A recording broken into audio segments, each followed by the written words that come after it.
This episode of the MLB Guardcast is brought to us by NovaDigitalArts. Are you looking to spruce up your company's logo or website? Are you looking for help when it comes to digital arts and marketing? Look no further than NovaDigitalArts. You can check out their work at NovaDigitalArts at iCloud.com. Be sure to tell them the MLB Guardcast sent you. NovaDigitalArts, located in Greene, Ohio. Give our friend Derek a call at 234-716-1687. Nova Digital Arts, creating magic since 2007.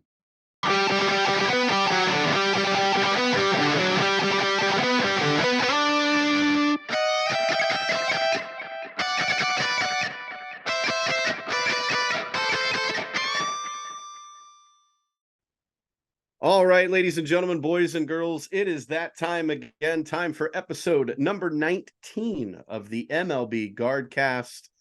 I am Mike Vorhies. He is Bryan Shaw, and man, oh man, Bryan, where do we begin? I don't know. What have you learned in the last month? What have you learned since the trade deadline? They made these moves to open up opportunities for the younger guys. Yeah. Is there anything that you've learned, your takeaway for the month of August since the Ahmed Rosario trade, since the Josh Bell trade, since the Aaron Savali trade? What have you learned? I come at this as a frustrated fan. So that's my caveat. That's the preface. What are we doing? Are we playing Are we playing veterans that are trying to rediscover themselves, or are we playing our young guys to see what the future holds? When we last recorded on August the 1st, we were one game under 500 and we were one game out of first place. We are now 6 games out of first place. Our team looks like it's a mess. We don't know if we're winners, if we're in, if we're out. I know I texted you yesterday, the roster moves, some of these decisions, like, quite frankly, they've pissed me off. Yeah. Like, I don't know what we're doing here. I don't think they make sense. I didn't think they were contenders. I didn't disagree with the trade deadline moves. It does irritate the hell out of me that Josh Bell decided to be Josh Bell the minute he was traded. Well, Miami's in the middle of a playoff hunt, and maybe that's what energized him. He also has Luis Ariz batting behind him. So, when you've got the best hitter in baseball batting behind you, you're going to see some better pitches and things. So that's one thing. But, like, what you mean by that is, Cole Calhoun, welcome, Laureano. Welcome, Cole Calhoun. We traded for him from the Los Angeles Dodgers. He was not on their 40-man, so we were able to make that deal. He was then brought in to play first base, which is not a position he has a ton of experience at. Right. We bring in, and then what happens? He hits a home run. He looks good, and then yesterday he blows a game. Well, he blew a game, like, I think that, like, second game. Like, Rocchio was at short and threw 2 bouncers in the dirt, and he was playing like he was a catcher and trying to cradle it into his chest. Now Cole Calhoun's the only one hitting right now. I get that. He's ripping the cover off the ball. However, I don't care to see a 35-year-old baseball player right now. No, I don't either. That's not where the team is. Like, you didn't get a guy to supplement you, and I know Josh Naylor's hurt, but then just play Arias at first base. Or go find one of the other young guys that's down in AAA that has first base experience and bring them up. I don't want to make it sound like I'm a Cole Calhoun hater. I'm not. No, dude's had a great career, but it's the point of where the team is at, and what we're trying to see and what we're trying to accomplish. Like, then let's talk about Ramon Laureano in center field, the former Oakland A's cast-off. Yesterday makes an absolute bonehead of a play in center field and costs us the game. It opened the floodgates in the doubleheader against the Dodgers, where we took game 1 of the series, and everybody was like, "Oh my goodness, could this team? Are we really going to do this? Are we going to start winning games and get back into the hunt?" Because guess what? Minnesota's not running away with the division. They'll win a couple, and then they lose 3 or 4 in a row, and then they win a couple. This division is so weak, and it irritates the crap out of me. No one Yeah. wants to take the reins and run away with it at all. Well, and the Guardians have played themselves out of it. I think, regardless of what the Twins, do. But I mean, I still didn't disagree with the decision. I didn't think that the Guardians, this was their year. I thought, I think, I wondered too if they knew Josh Naylor was hurt when they made those last couple of moves. I don't know. And knew that he was going to be out for a little while because, I mean, him not being in the lineup just crushes your lineup too. Oh, it makes a huge difference. That's a big part of it. They pitch around Jose because nobody else can hit. But still on that point, Chris Antonetti did a press conference and he said the reason we traded Rosario and Josh Bell was to free up opportunities for the young guys. And then what do? We're playing Ramon Laureano and Cole Calhoun every day. Hold on. And then if Oakland doesn't even play Laureano in center, he was playing right field for them. Which the Guardians thought are was like, fine. Yeah, but he's not playing right field for us. He's playing center. He's kind of the perfect complement, or should have been in theory, because he's supposed to be good against lefties, to Will Brennan. Right. And that right field spot is another question. But like then you have the catcher position. Okay.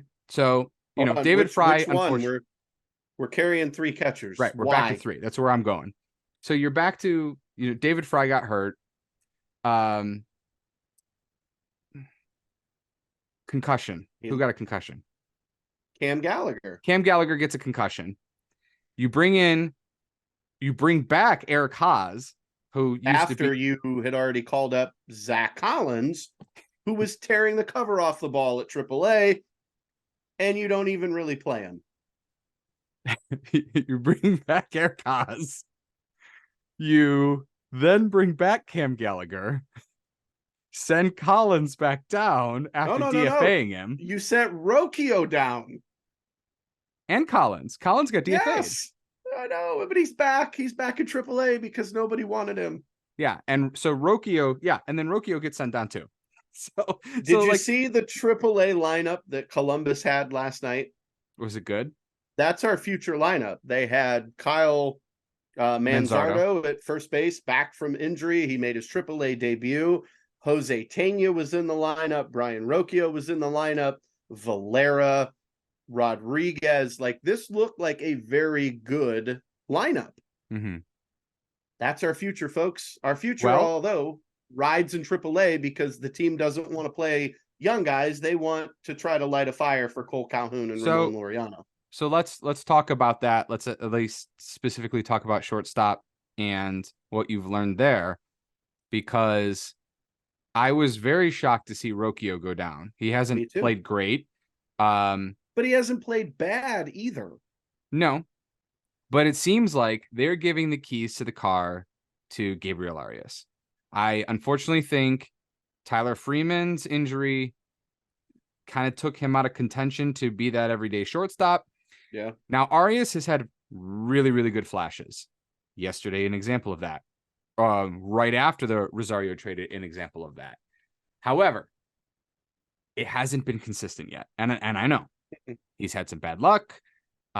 He's young, so if this is where they're going, he better play shortstop from today until the end of the season. No ifs, ands, or buts about it. Right.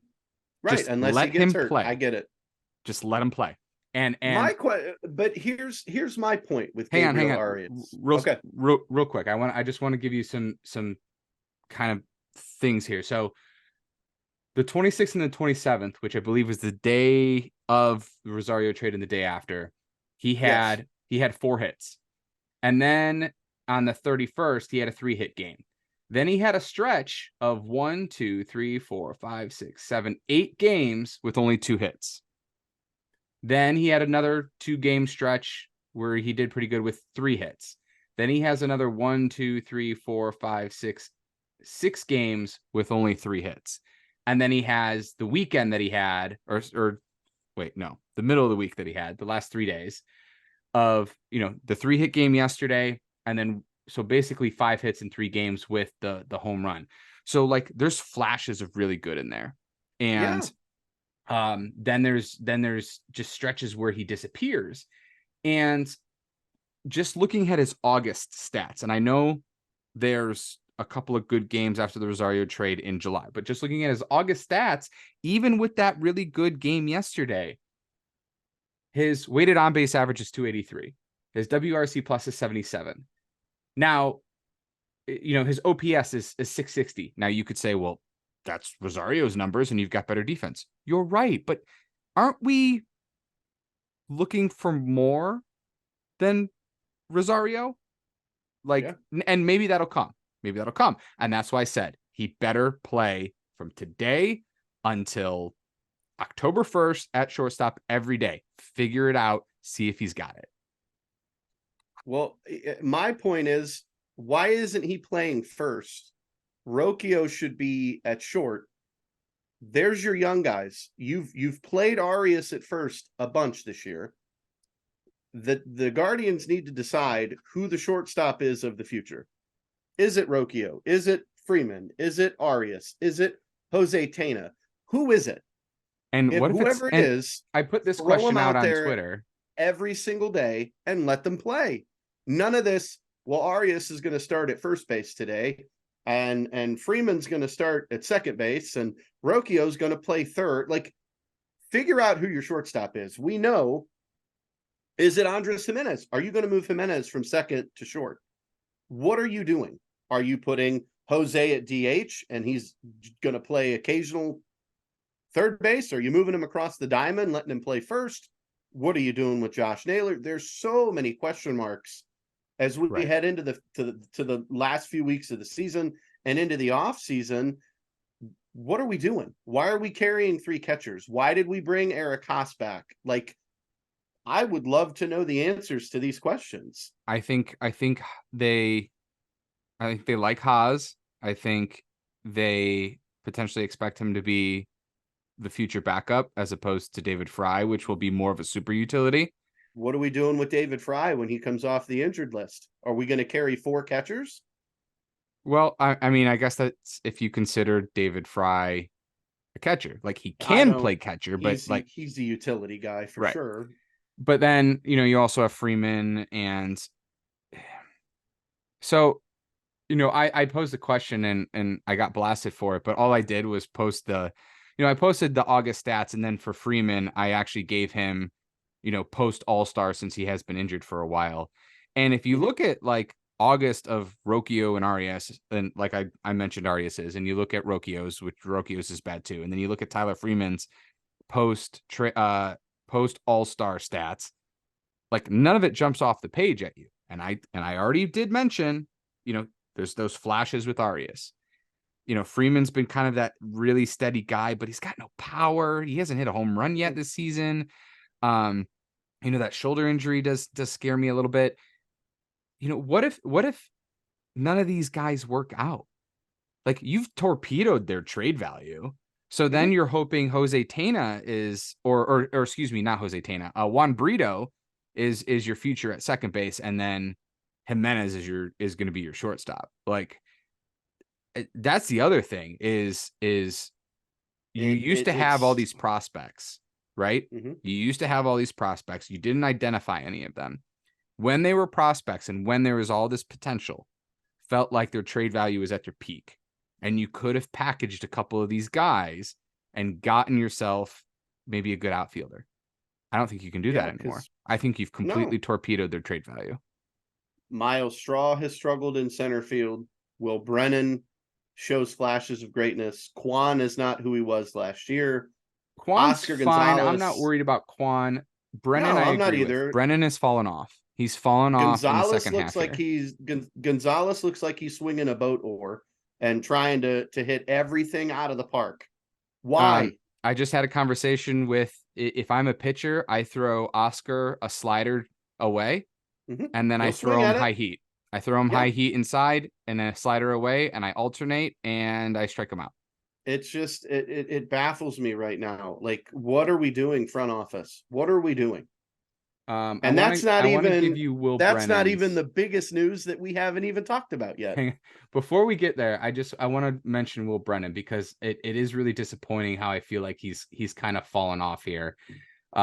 Where he could have really solidified himself as kind of the everyday guy, but his first half, second half, in the second half of the season, he's batting .229, has a 540 OPS, an OPS plus of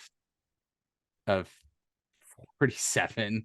Like, he's completely fallen off. No home runs in the second half. He had 5 in the first half, only 7 RBIs. Like, his hitting has just disappeared, and you gotta wonder if that's kind of the same as the Oscar Gonzalez situation where he's been figured out. He's been figured out by pitchers.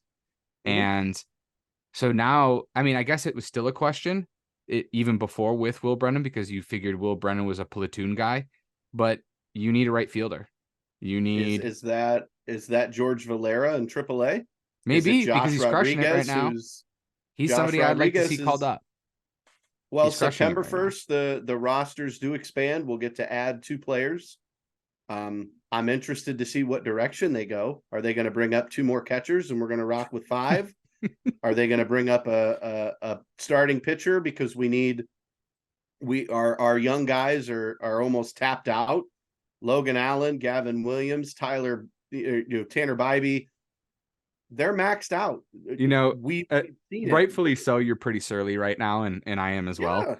And it's funny. I put on the 2022 division champs hat because I wanted to remember what yesteryear was like. And in years past, I would get accused of being a shill or too positive, or like being a huge Tito supporter and he can do no wrong. And this year I'm getting accused of being too negative. Well, it is what it is. We've been doing this now for a while. I love when the team is playing well. It makes our job easy. When the team struggles and decisions are made that baffle us, we're fans first. And of course, we're going to wear our emotions on our sleeves. We're frustrated. We really thought this team would have something based on how they performed last year. All the rule changes and there's no shifts, and we figured, hey, this team's really going to hit. They're going to do well. We may not hit the long ball, but we don't need to. All these guys have to do is make solid contact, and we have all the speed, and they just need to steal bases. And we're going to get some young guys. They're not up even here, doing that. They're not they're not even stealing. We bases. Can't get on base to steal bases. Although Arias stole home yesterday in game 1 of the doubleheader, which was nice. But that was because Freeman for the Dodgers, I don't know what he was doing, but they completely forgot Arias was at third, and Arias was able to steal home. But what frustrates me the most is if this is a youth movement, okay, we're waving the white flag, we're not running for the division anymore. We know we've got young pitchers that are going to be on an innings restriction because they're young and we don't want to ruin them and we need them for next year. And yet we're calling on Cole Calhoun, Eric Haas, Ramon Laureano, guys that aren't going to jump off the page at you, but guys who probably aren't here next year. I understand our 40-man roster is taxed and we'd have to make moves in order to get guys called up, but what are we doing? Who's playing where next year? Like, the season's almost over and we have more questions now than we did answers. I'm still frustrated that we traded Aaron Savali.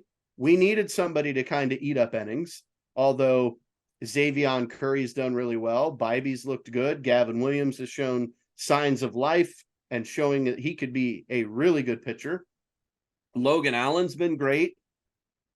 Even Noah Syndergaard has done his job. Thor, I doubt he's back next year. I don't know. I mean, there's so many questions. Briefly on Syndergaard, you'd think if that he felt comfortable with the organization and the way that he has sort of rebounded here, he'd want to stick around. And I'd love to have him back as an insurance starter, veteran starter. I think that makes sense. Like, even if you know, like because he's not going to be expensive. Nobody else is going to Mm-mm. sign him. I mean, he's going to get a minor No. league deal Well, probably. hold on. The Yankees might. They Why do you need say that? pitching. Everybody gets injured for the Yankees. They need pitching. Aaron Well, Boone's probably out of a job. That whole team is getting blown up. They're dead last in their division. When's the so last time we ever said the Yankees are in dead last? well, it's funny you mentioned Aaron Boone because that kind of brings us to you said we have questions. We have questions at the top now We do. because Mr. Terry Francona has said without saying, and also at the same time saying, I don't know yet, but it basically sounds like Terry's going to retire at the end of the year. And you know what? He's had a hell of a career. He has been an amazing manager. I know this year, lots of question marks, lots of us guessing in-game decisions and why he's done this or that. If he leaves and he's able to leave on his own terms, congratulations, Tito. You're going to the Hall of Fame. You're an Yeah. amazing manager, and I love the guy. And he turned this team around from where it was in kind of the, Yeah. Manny Acta years and the end of the Eric Wedge years. Like that was a Yeah. rough time of baseball. And he brought some legitimacy to this team and the consistency to this team, and we love him for it. But some of his comments that he's made, I wonder if he feels that in hindsight, like he's not as sharp as he has been, or if he feels like his decisions haven't been as good, because he's even said something like, well, if you can't manage up to your standards and you can't do things up to your standards, and he's mentioning the health problems. I read that he needs a shoulder replacement in the off season. He has to have hernia surgery in the off season. So like, I think he's he's had his health problems, and I think they're just finally catching up with him. And he just mentions how this is getting harder and harder for him. So like you said, all those things, and we love Terry Francona. Like he's just been, for a city that has had a new coach on the other teams every 2 years. He's been the He's a consistency staple. of this team for the last decade, and that's been wonderful. But like if he decides to hang it up, then we got to say, okay, well, what's next? And so what do you think is the next move here for the Cleveland Guardians if Terry decides to hang it up? Well, it's not an if, it's a when. We know Terry's going to retire. It's he wants to do it on his terms, and I'm sad to see him go. Heck of a manager. He's an icon in the city. And hopefully he stays here and he'll ride around his scooter in downtown Cleveland, and we'll still get a chance to see him. But we love the guy. Health is first. If he doesn't feel he can do it, I get it. Now who replaces him? Well, the fan favorite is our first base coach, Sandy Alomar Jr. From the 90s, that man is on the icon level of fan favorites. We love him. He was an amazing player for us. Is it Mike Sarbaugh, our third base coach? Is it DeMarlo Hale, the bench coach? Who was fill-in the last time Tito had to take a hiatus? Or when Tito was suspended, it was DeMarlo Hale that filled in. Yeah. I'm going to go out on a limb, and I'm going to say none of them. So you think there's an external candidate? I honestly feel that because they need to shake this team up based on how they've played this year. So do you have somebody in mind, or can I throw some names at you and you say yay or nay? I've got a few names, but they're currently managing other teams. So a lot would have to happen in order for them to come here. Well, you just mentioned one earlier. What if Aaron Boone gets fired? I don't want him here. You don't want Aaron Boone? Okay. I don't want Aaron Boone, only because he's fiery. He's watching younger. Watching him get ejected is one of my absolute favorite pastimes. I love watching videos of him getting thrown out. He did play for the Indians at the time. If he could come in here and turn this team around, great.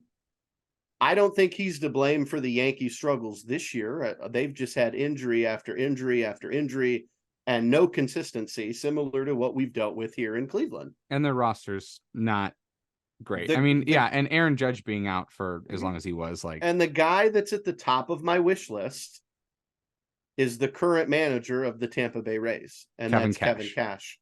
So I was curious if that's who you're talking about.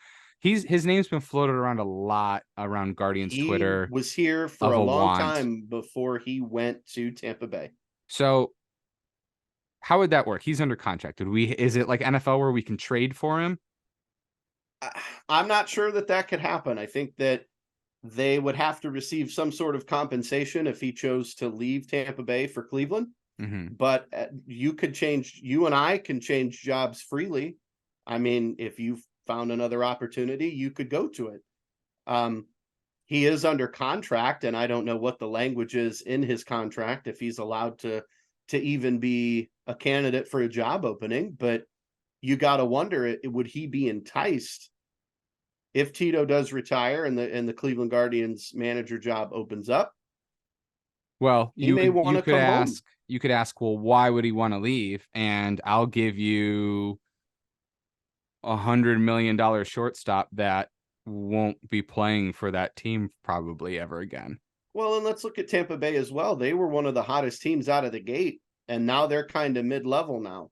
They have kind of flatlined as a team. I mean, they barely hung around with the Guardians. They walked it off in 2 games against the Guardians. Yeah. So I like that Kevin Cash idea. I like it a lot because I think he would fit right in. He's younger, and he's used to that style of kind of low payroll, younger guys, and all of those things. Whereas like Aaron Boone probably doesn't fit and isn't going to be. He's used to like just get me whoever I want kind of thing.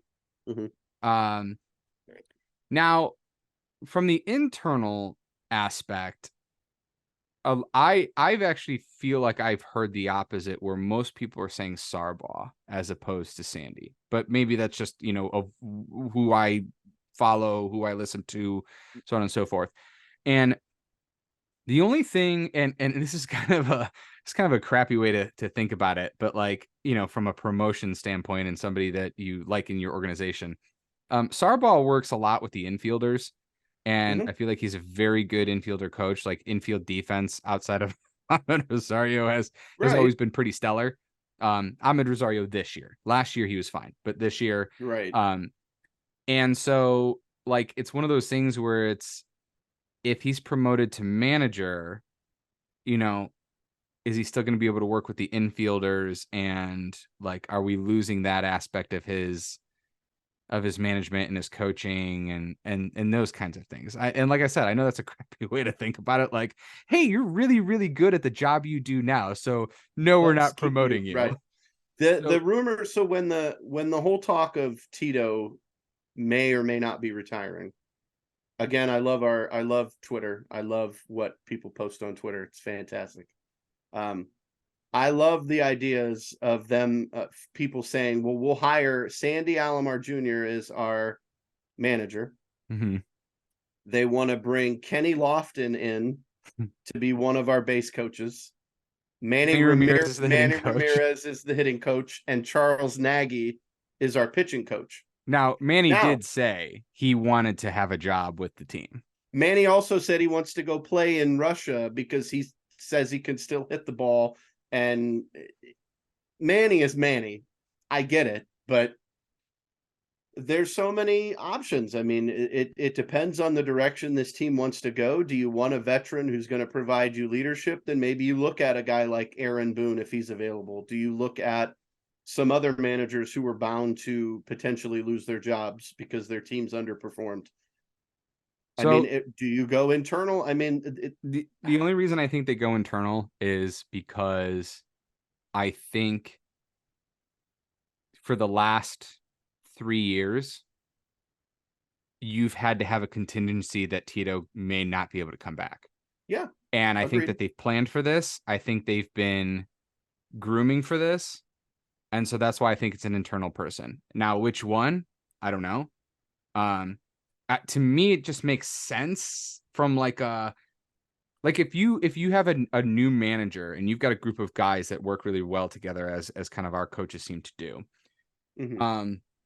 To me, to make the transition as easy as possible, it would be Sandy. Yeah. because agree with then that. you still have, your veteran bench coach as support. You still have Sarbaugh.